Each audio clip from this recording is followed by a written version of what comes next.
Anakin's journey from being well-meaning but flawed all the way to joining the Sith, right? To the point of where he just goes out and murders children. That's why I said the third act was probably one of the most amazing acts I've seen in the whole franchise.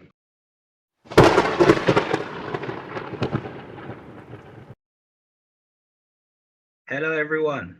Welcome back. We are back. The Eye of the Storm podcast. I'm here today with my boys Daniel and Hervé. How we doing? Hey. Welcome back, Hervé. Good to be back. Good to be back. Good to have you back, bro. And today, Daniel, you want to tell the audience what we'll be discussing? So this is the next entry in our series, Have You Seen, in which we talk about a movie that some of us have only seen once and some of us have seen many times and know it well. This week we are concluding our journey through the Star Wars prequels with episode 3, Revenge of the Sith. So having seen the movie for the first time and now having seen the entire trilogy, what's your overall impressions? Firstly, I think third act in this episode was probably the best act I've seen out of the whole trilogy. The first two acts, not so much. I kind of zoned out a bit. There was some good moments in the first two acts, especially seeing the eternal conflict and the whole deception that was happening throughout towards Anakin. Obviously, seeing the internal conflict that he's facing. So it was definitely interesting to see that. But But I kind of zoned out a bit because it was a bit confusing. Because at first I thought the way that they were acting, I thought in the first scene when they're like the whole when Anakin killed what's his name, Dooku. I thought that whole sequence there, like the whole scene, like the first, I thought it was all a dream. Because when they returned, it felt a bit weird because when he killed him, the reaction, even from the reaction from Obi-Wan, because I thought he was gonna get angry that Anakin killed Dooku like that, but he wasn't. He just said, "You're the hero." So I thought it was a dream. Because I remember when Luke was in some sort of, I don't know what he was in. Remember there was a scene where he was in part of his training where he saw Darth Vader in some sort of forest. Yeah, he was in the dark side cave on Dagobah, and he saw Darth Vader, and when he defeated Vader, it was him.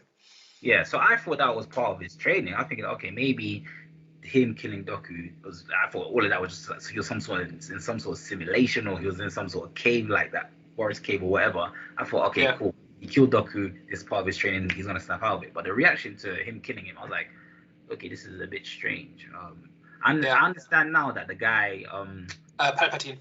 Yeah, and I understand. Obviously, it made sense why he was acting that way because obviously he was a fraud. He was the Sith. He was a master. So I understand. But the way that everyone else was acting, it was like, you guys gonna show, like, isn't anyone gonna kind of address what he did to Dooku? I get it, that Dooku was the enemy, but he pretty much killed him in a way a Jedi shouldn't. But to be fair, Samuel Jackson nearly killed the master as well, even though Anakin was pleading that they should give him a trial. So obviously the Jedi aren't perfect, so that kind of makes sense. But yes, sorry. He did show up and try to arrest him, and then he fought back. Yeah. Right. So plan A was arrest him and bring him before the Senate, and when that didn't work, it turned out into a lightsaber fight. Yeah, but then the master was on the ground, helpless, and you could have just arrested him then. He didn't arrest him. At that point he didn't try anymore. Yeah, just to stick with the opening scene, it's actually almost my favorite scene in the movie because of how it parallels the sequence in episode 6 where Luke is brought before the Emperor and the Emperor tries to stoke the conflict between Vader and Luke in order to nudge Luke towards the dark side. And here he's doing it again, and this time it succeeds, at least in part, with Anakin. Right, he's sitting on the throne. He's not physically doing anything, but he's taking him on, and he's getting him to not just take Dooku prisoner, but actually to execute him, which is killing somebody in anger. Is like one of the things that pushes you further along the dark side, right? And just the visual of him sitting on the large chair, just sitting there as an observer, and kind of manipulating Anakin into doing the kinds of things he would later try and fail to manipulate Luke into. I thought that was really strong. Okay. And then it's notable, I think, that he succeeds with getting Anakin to kill Dooku, but he doesn't succeed him in abandoning Obi-Wan, right? Obi-Wan is unconscious on the floor, and Anakin tries to go and help him, but Palpatine says, no, there's no time, right? We have to go. but Anakin ignores him and helps Obi-Wan so that he doesn't die in the ship crash, right? And so he's got one foot in the dark side at this point, and he's still a real Jedi with the other half, right? Because Palpatine succeeded in one ways out of two in corrupting him in that sequence. You know what's annoying though? I think the council could have prevented this from happening. It was just that it just kept on like pushing him away, kind of like lying to him. It's like, why?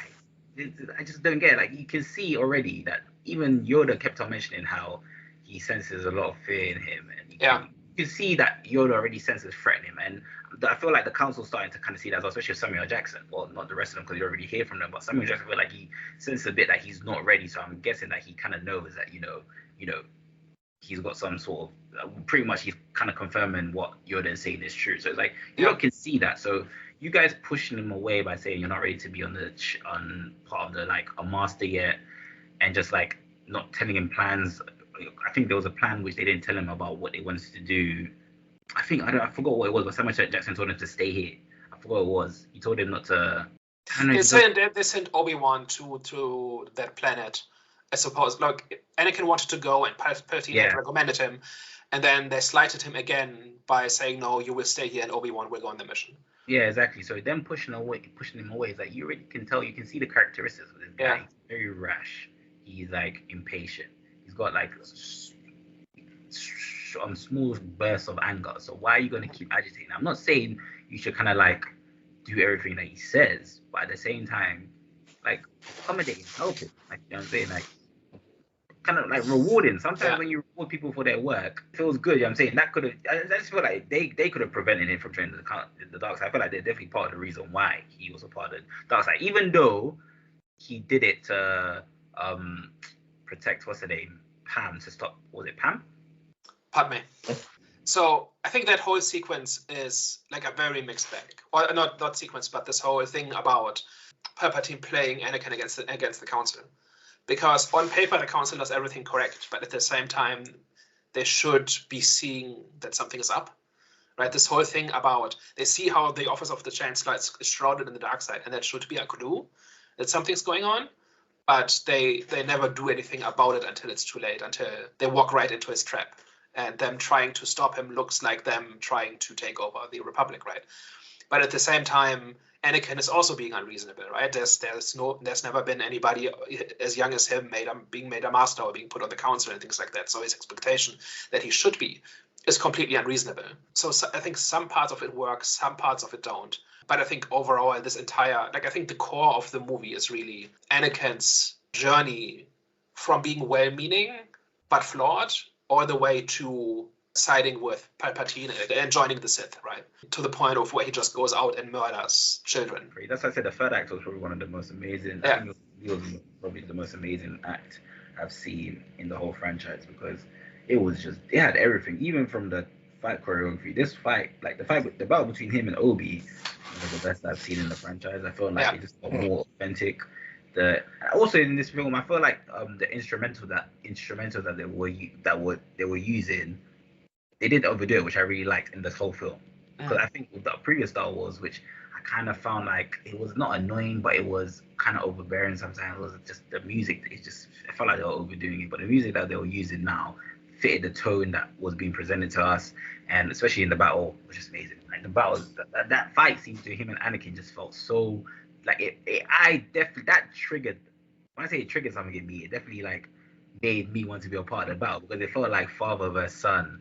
You know what I'm saying? And it was just like, but even though I didn't even have no reason to hate Obi, I don't know where that hate came from. It just didn't make sense where it came from. Where did it come from?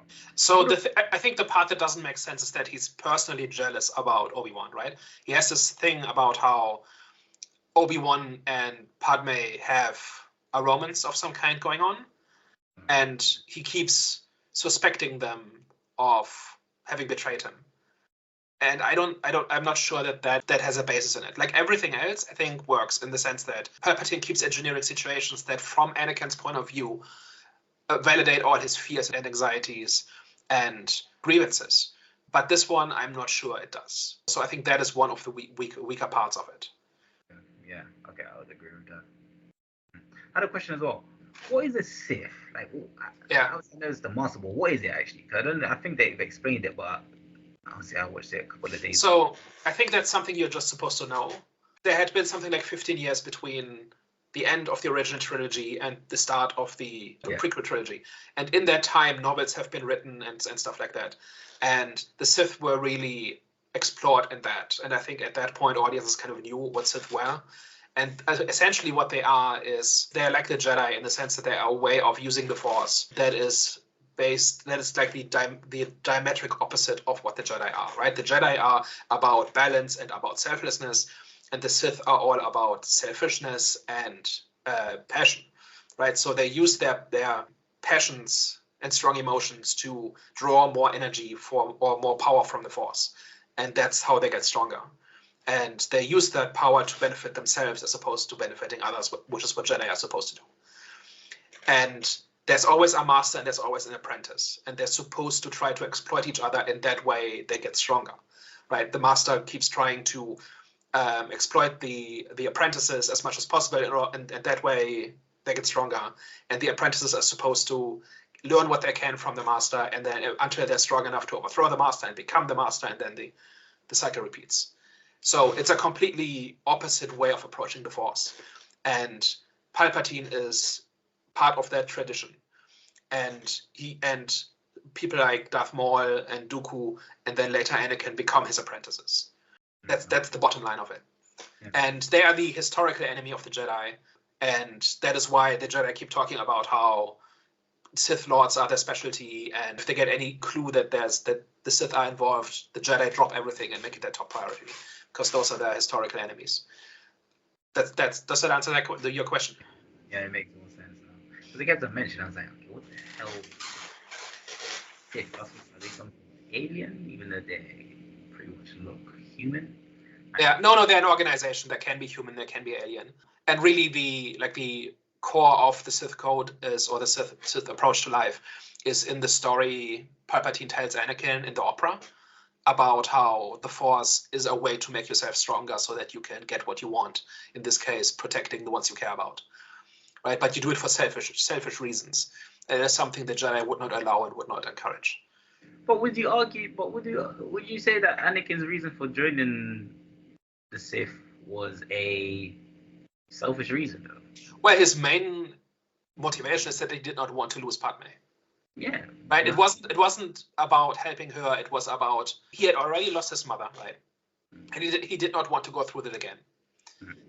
And that was kind of the weakness where Palpatine could get his fangs into him. I just think considering that to be a reason to join the Dark Force. Well, I mean, the Jedi were not going to help him. Yeah, right? They don't even approve of the relationship. Like, as far as they're concerned, he should not be with her anyway. And this is exactly why, right? Like, Yoda says it outright several times that the loss of fear is ultimately a selfish emotion from his point of view, right? In his opinion, and it leads you to do selfish things, like Anakin does in the story.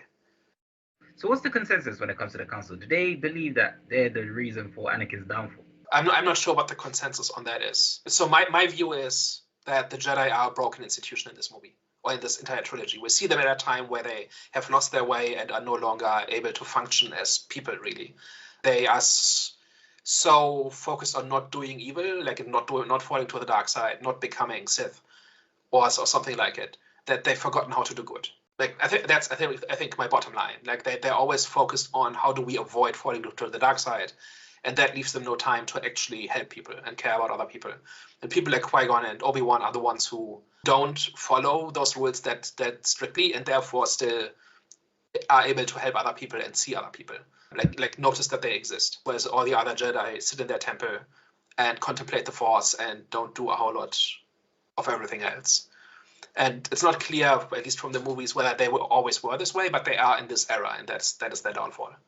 Well, overall, my experience with this was good. I think that the first two acts, it just for me, I learned how to take some time. But wait, did Anakin end up? Was he the one that ended up killing Pam when he used the Force, or what do you refer to this? Yeah, he choked her with the Force, right? Yeah, so that was what killed her then. Obviously, she was given fire. Well, she died in childbirth.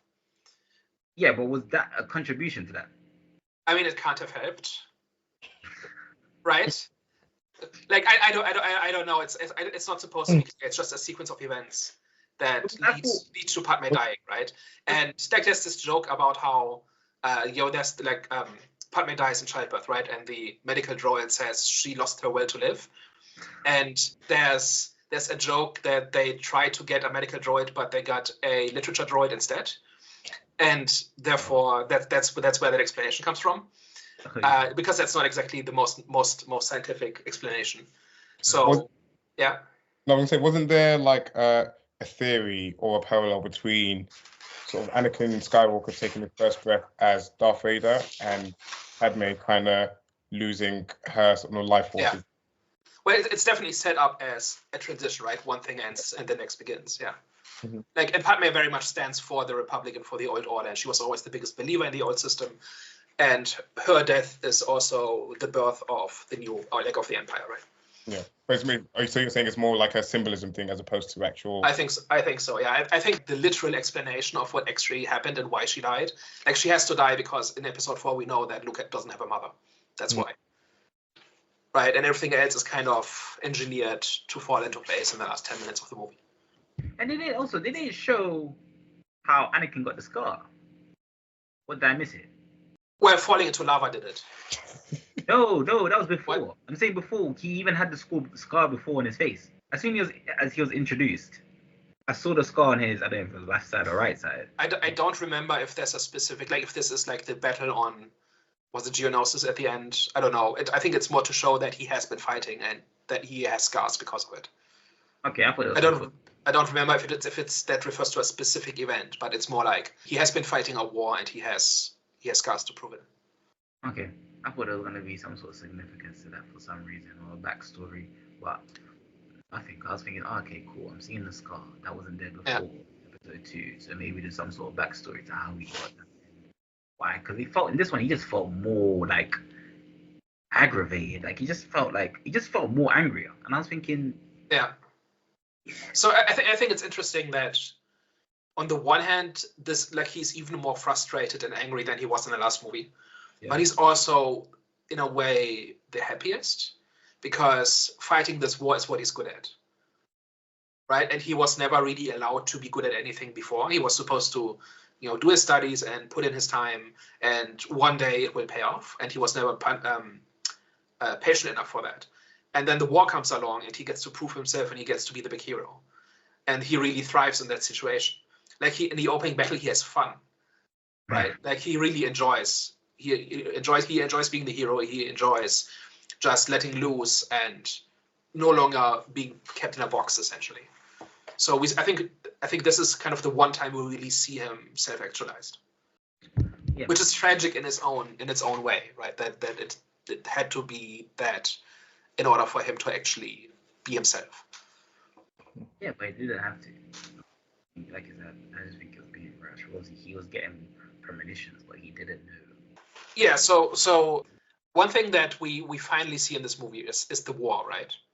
So last time we talked about how like we're 2 movies into a trilogy and we still don't really understand the key conflict and the whole Clone War thing that has been promised or that we've been hearing about for decades has not really happened yet. And now we actually kind of see it. What was your impression of that? Just how it was depicted, and was this like finally the movie delivering what it had promised, or was it more, that it was too little too late, or somewhere in between, or what was your impression? To be fair, I'll be honest with you, I wasn't really paying attention to that storyline. I was more like consumed by Anakin's. Mm-hmm. See his story and his development into Darth Vader. So when it came to the whole Clone Wars, I didn't even realize, because all I was seeing was just deception, and obviously, all I seen was deception. Obviously, you see the end, and obviously you see how everything builds up to that Cold War. So I don't think it was too late for me, because I was just more interested and engulfed in the characters rather than the war itself. So in terms of if the war was too late for me, I don't believe it was too late for me. I did like how it unraveled and seeing how, the Jedi were actually getting dismantled. It was crazy to actually see that, the downfall, and obviously kind of, it puts in terms of like seeing Yoda when he was exiled, and now it kind of like puts things in perspective. Oh, okay. It was just nice to see, well, not nice to see the Jedi's downfall, but it was nice to see how Yoda ended up where he ended up in Anakin's story trilogy. It was good. It was kind of like it was just like good to see the backstory behind Yoda's and Obi-Wan's exile, and what led up to that. And I think it was. I don't think it was too late. I don't think it was too late whatsoever. So when did they say they should have they should have showed the kind of like war coming into play? Like the first thing we hear about Anakin is that he and Obi-Wan fought in the Clone Wars, right? This is all the way back in Episode 4. Yeah. So that is basically what we knew of his backstory. And then we get to see his story, and the actual Clone War is 1 movie out of 3, right? That's kind of what I was getting at. I don't think that's too late, though. That's like, yeah, I get it, but I don't think that's too late, though. Yeah, I just don't think it's too late, because even like with, Dune chapter, even with like Dune, you could tell it's going to be like a long story. Like there's a lot of pieces to the puzzle. So I just thought it's the same thing with Star Wars, just a lot of pieces to the puzzle. And ended up with. Wouldn't you say like part of the main draw of the prequels was seeing that journey of Anakin becoming Darth Vader because of how sort of monumental of a character he was in sort of the original trilogy? That even I know that the Clone Wars is like sort of like a big part of it, but I feel like maybe the direction that they wanted to go with was just to kind of show the beginning to the end of sort of Anakin Skywalker. Mm-hmm. Yeah, I agree. I think it's definitely Anakin's story first and foremost. Mm-hmm. I do think the Clone War is the backdrop to all of it, right? It's the reason why he believes what he believes, and it's the reason why the Jedi fail. It's the reason why the Republic turns into the Empire. It shouldn't have been 3 movies of just this, but I think it should have been more. And even in this movie, we don't see that much of it. Right? That's just kind of what I'm getting at. What was interesting though was to see that Yoda still had the same mentality in Luke's story, which was a bit like you would have thought someone that's ranked as a master would be able to kind of like see right from wrong, because his way of like you said, him and the other people in the council were very rigid. Like it was only Obi-Wan and what's Qui-Gon? Yeah. That were kind of like, they weren't really like the other masters. They kind of, they were pretty much different in the way that they moved. So you would have thought, obviously, in Luke's story, he would have learned from his old ways and be like, okay, cool. Let me not do the same things I did in, during Anakin's story. But he kind of still had the same mentality. So it was like, that's a bit weird. Like, just his approach. Same mentality in what way? In terms of, like, for example, how he went about training Luke and how his views... how he went about his views on Luke and training Luke, and like rejection, for example, he was straight away rejected Anakin, and he did the same thing with Luke. It required Obi-Wan to kind of like persuade him. So it was like, wouldn't you think that he would have like a different approach towards Luke than that he had with Anakin, because like that was a contribution to Anakin's downfall. Yeah, he probably doesn't see it that way. He probably believes in the Jedi way. That's why I find it completely. The Jedi way failed. So it was like, okay, yeah, that failed. So surely you should have kind of like evolved and be like, okay, maybe I should try a different approach with Luke. But no, he continues the same approach, and it's like, yeah, but that way failed, bro. Like, well, you could argue that they didn't train Anakin properly, right? They kept making exceptions for him. They admitted him at an older age than they normally would have. They gave him more freedoms. They gave him more latitude in how he interprets the rules, and they gave him powers beyond his experience and his years and things like that. So I think you can look at that and say, yeah, we didn't follow the playbook, and look what happened. So we have to be even stricter next time. But you could say, but Anakin was an exception, though. Well, maybe. Or he's an example of what happens when you deviate from when you start making exceptions. But their exceptions wasn't really like a fatherly figure type of exceptions that they were giving him. It was more stricter and more like they were kind of like they weren't appreciating him. But do you think so? I think there were times where, like, for example, the whole interaction that I had with Samuel Jackson. Mace Windu. The interaction that he had with Windu, when he was telling him to stay here, and then obviously when he was pretty much telling him to stay here, and he told him obviously, and he was telling him that he wasn't going to become a master. It was like that interaction there was like, bro, you're not really giving him a reason as to why as well. You only gave him I think you only gave him a reason. He didn't even give him a reason. He just said not yet. He said well done, but not yet. So they weren't even giving him reasons for why they were being tough on him. So it was like, just be more upfront and be more open with him. So I don't necessarily think that the exceptions that they were giving him was exceptions which were actually helping him, but was just getting him more angry. Well, they did give him, like they did let him advance faster than should be normal, right? Yeah. Like I do think what you're describing is basically Anakin's perspective. I think from the council's perspective, they are already giving him more than they should or normally should because of the exceptional circumstances and an acknowledgement of how powerful he is. And then he just wants more, and then that's where the resentment comes from. Okay, I can see it from that point of view. Yeah. I know that's how I would describe it. Yeah, I can see it from that point of view, because if you keep giving him something, then it's gonna get to the point where he's gonna end up becoming.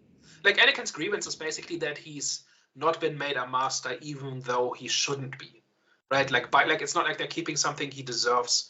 Like he thinks he deserves it, but like by the rules, he is not. He has not earned it yet, right? And I think the council's perspective of, well, we're already giving him more than we should, and he just keeps asking for more, and that's a bad sign. So we should put the brakes on. Makes perfect sense. And I at the same time, I can understand Anakin like feeling restricted, right? And that's the point of the whole conflict, right? That it's been engineered this way. That's the flame that Palpatine keeps fanning. To be fair, we have to blame the master as well, because I don't think that need for wanting more would have actually come into play if the master wasn't deceiving him. Was it the Sith that told Anakin that he's gonna have a seat at the table on the council? Well, he kept pushing him that way, right? He made him his personal representative, and he kept making comments about how, well, they haven't made you a master yet. Don't you think you deserve it? That kind of thing. Like he was definitely stoking the flames. So to wrap things up, you've now seen both trilogies, and you've seen the conclusion to this part of the story, right? So what's your overall takeaway to the prequels as a trilogy, as a complete story across the three movies, both as on their own merit, just as a story, and how they compare to the original trilogy? I would say I've had a satisfying experience. It's kind of, I'll be honest, there are times where I was a bit zoned out because I think the standard of acting wasn't at a standard which I enjoyed too well. Like I said, the instrumentals and like the background music that we're using did feel a bit overbearing, and the choreography, like fight scenes, just didn't really seem too real. Like it just seems a bit too fake, and I understand. But besides that, I do think like the whole, like just seeing the universe and seeing how politics came into play, and like a mixture of that, and like I said, mixture of the lightsabers, which I think I'm going to be like one of those Star Wars fans that like watches Star Wars because of the lightsabers. I'm trying to not become like one of them, but I did feel more like engaged in the films when there was the battle scenes with the lightsabers. But in terms of the story itself, it was interesting at times. Like I said, I think overall I had a satisfying experience. I just think sometimes the performance and like the way that they were saying their dialogue kind of affected my experience. But overall, I had a satisfying experience. I'd probably say overall I'd give it my experience as a 6. Overall, I'd give, like, from everything I've seen so far, I'd give it a 6. It was definitely above average. I'd say, like I said, 6 for me is good. So yeah, it was good. It was good. How does it compare to the original trilogy? Both as a story and as just as movies. By the way, I was talking about everything in general. Okay, so how do the two trilogies compare for you? I definitely say this trilogy was my favorite trilogy because it was more emotionally engaging. I felt with obviously Anakin's story. But yeah, I think the reason why this trilogy was for me the most preferred was because it was just more emotionally engaging with certain scenes. Like for example, when Anakin lost his family, and then Anakin went on a mad one when he started killing the kids and the village that killed his mother, and then obviously seeing how he turned to the dark side because there's reason for turning into the dark side and seeing how the kind of like for me personally the council it was in aid of his downfall, and just like the whole how the themes of like internal conflict and deception, how that came into play. Yeah, I think, and obviously the whole comedic humor as well, which I really liked in terms of the robots, how they use that in them. So I really like that as well. So yeah, I think for me personally, those are the reasons why I prefer this trilogy in comparison to that one. The other one was good as well. It just me, I think I definitely prefer this one. Anakin story. Yeah, I think the story in this is maybe not necessarily better than the original trilogy, but I think that's a strong suit. Yeah, I just think it was more emotionally invoking. Yeah, it's certainly bigger and grander and more epic, right? It really goes for the epic scale that the original trilogy couldn't really. Like it was already pushing against the limits of what was possible back then, and it just led to a smaller scale story, I think. But I think here you have to do a whole bunch of work to actually get to the story because it's not terribly well told. Like it doesn't. We've talked about how the key conflict that underpins all of it is not terribly well explained, even 3 movies in, and things like that. I do agree. There were times where it did feel like I mentioned before, that they were like skipping scenes. I don't know. It just felt like they were jumping into scenes rather than smooth transition into the scenes. So I do agree with that. Yeah, like 3 movies in, we don't even really have heard the separatist point of view, even once, right? So it's things like that really drag it down, and then there's some scenes where the acting is just strangely bad, right? Like I think in some it's quite good, in others it's like, why did you not do a second take kind of thing? Yeah. But yeah, I think when you really dig into it and really get to the story, I think there's a lot to like here. So to wrap things up, next week we are venturing into the sequel trilogy with episode 7, The Force Awakens, which I think you've seen once many years ago, right? The one with is this the John Stein with John Boyega? Yes. Okay, yeah, but I definitely do not remember it though. So I've seen him. I've seen like 1 or 2, but I just don't remember it. Okay, but you've not seen 8 and 9, right? You've only seen the 1. I don't even know. I don't remember. I think right. Okay. Yeah, I don't remember, but yeah, see, so it's pretty much me watching it refresh because I don't even remember what the hell happens if I did watch it. Okay, but then it's still maybe a bit pointless to ask for predictions if you have seen it at some point and kind of know what happens. I don't know what happens. I don't remember. Okay. Right.